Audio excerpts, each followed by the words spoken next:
5번 서동요하고 모죽지랑가 같이 보시겠습니다. 먼저 서동이 지은 서동요 같이 보시겠습니다. 서동요는 네 줄로 이어진 사구체 향가, 사구체 향가 이렇게 보면 되겠습니다.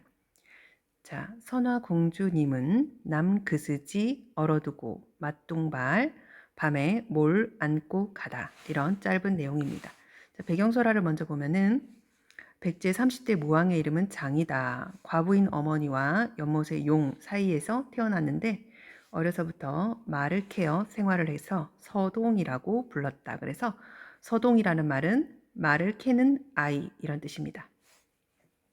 그는 신라 진평왕의 딸인 선화공주가 아름답다는 소문을 듣고 몰래 경주로 들어가서 서동요를 아이들한테 지어 부르게 하였습니다. 그 노래가 경주에 널리 퍼져서 대궐까지 전해지자 진평왕은 공주를 귀양을 보낼 수밖에 없었다. 그러자 미리 기다리고 있던 서동이 선화공주를 맞아서 동행하였고 결국 그녀를 아내로 맞이하였습니다. 서동은 공주를 통해서 자신이 말을 캐던 뒷산에 금 무더기가 보배라는 것을 알고 그 금으로 인심을 얻어서 뒷날 백제의 왕이 되었다. 이런 배경설화를 가지고 있습니다. 자, 선화공주님은 자 이렇게 했죠. 선화공주님은 자, 선화공주님은 남그스지 얼어두고 이거는 남그스지 이 말은 남몰래 이렇게 보겠습니다. 얼어두고 자 얼다라는 말은 1번 정을 통하다 또는 시직하다 이렇게 해석하면 되겠습니다. 그래서 남몰래 정을 통해 두고 맞둥은 서동을 의미합니다. 서동, 맞둥, 서동 말을 파는 소년을 이런 뜻입니다. 맞둥 도련님을 밤에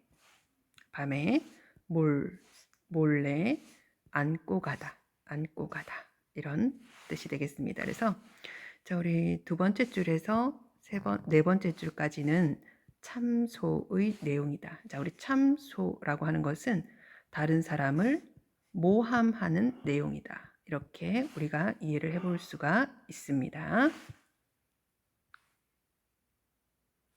자, 서동요는 네 줄로 이루어진 사구체 향가. 자, 향가는 우리가 신라시대를 대표하는 그런 문학 작품의 장르다. 이렇게 보면 되겠죠.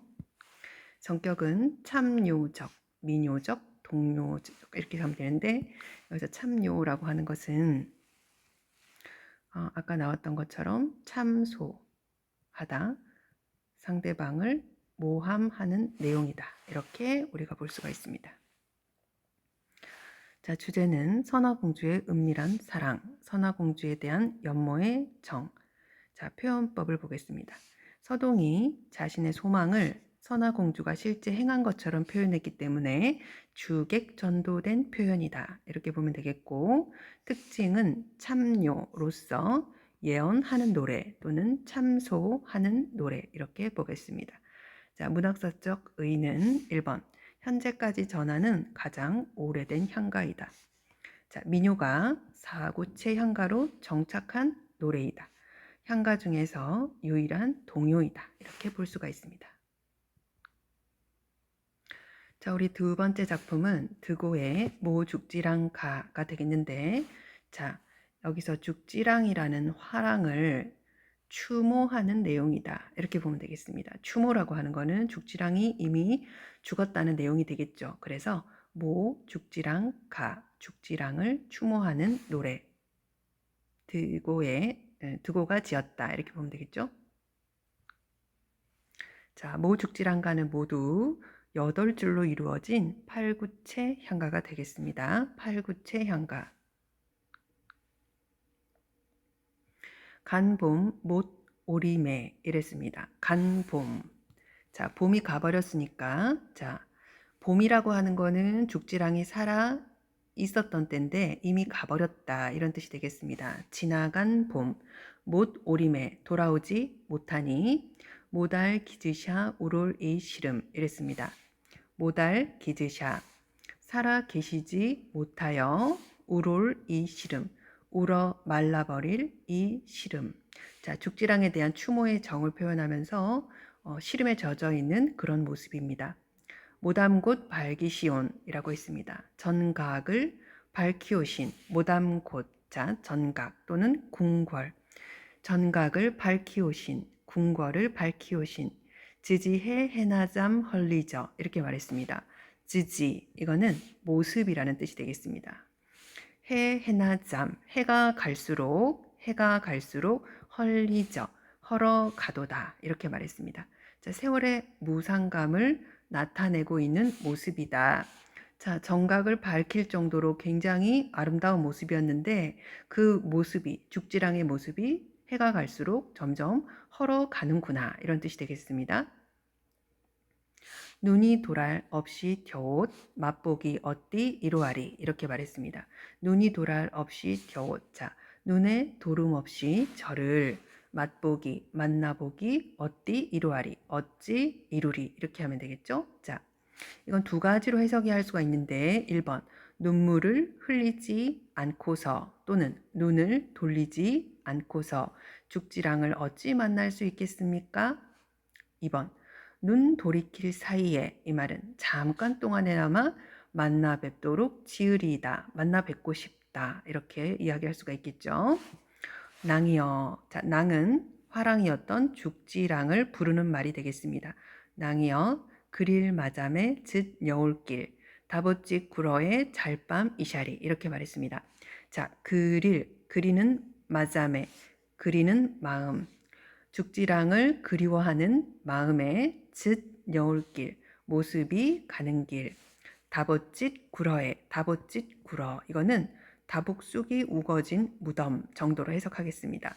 다복 구러에 잘밤 이샤리, 잘밤 이슬이 이렇게 우리가 해석을 해볼 수가 있습니다. 옛날 그 향가가 되어서 해석하기는 그렇게 쉽지는 않지만 우리가 전체적인 내용을 두고가 죽지랑을 어떤 죽음에 대해서 추모하는 내용이다 이렇게 볼 수가 있습니다. 신라 효소왕 때 화랑 죽지랑의 낭도인 드고가, 그러니까 죽지랑이 화랑이고 그 밑에 낭도가 드고라는 말이 되겠죠. 죽지랑을 사모하여 지어 부른 노래가 모 죽지랑가이다 이렇게 볼 수가 있습니다. 자, 그래서 이 두 줄씩 이렇게 묶어서 우리가 해석을 해볼 수가 있습니다. 8줄짜리 팔구체 향가가 되겠습니다. 자, 죽지랑을 찬양하고 흠모하고 추모한다. 죽지랑에 대한 흠모의 정 또는 추모의 정. 자, 화자의 정서와 태도는 흠모하던 죽지랑을 추모한다. 자, 문학사적 의, 주술성이나 종교적 색채가 없이 개인의 정회가 깃든 서정 가요이다. 낭도의 세계를 보여준다. 이렇게 볼 수가 있습니다. 문제 1번. 가는 장차 일어날 일을 예언하는, 자, 참 요적 성격을 지니고 있다. 이렇게 하면 되겠죠. 2번. 나와 같이 화랑을 예찬하고 추모하는 내용의 19체 향가로 뭐가 있냐면은, 자, 충담사의 찬 기파랑 가가 있다. 이렇게 정리해 주겠습니다. 자, 6번 처용의 처용가 같이 보시겠습니다. 자, 서울 발기 달아라. 서울. 여기서 서울은 신라의 수도인 경주를 의미한다. 서울 밝은 달밤에. 자, 시간적 배경은 밤이 되겠죠. 달이 밝으니까. 그리고 공간적 배경은 여기서 서울은 경주다. 밤들이 논이다가, 밤 늦도록 놀고 다니다가, 들어자 잘해보곤, 들어와서 잠자리를 보니까 가로리 내히여라. 여기서 가로리는 가랑이, 다리를 의미합니다. 다리가 넷이로구나 이렇게 말했습니다. 자, 다리가 넷이라고 하는 것은 사람이 2명이라는 뜻이 되겠죠. 자, 여기까지가 기 부분이 되겠는데, 자, 이거는 굉장히 주술적인 내용이기 때문에 역신의 침범이다.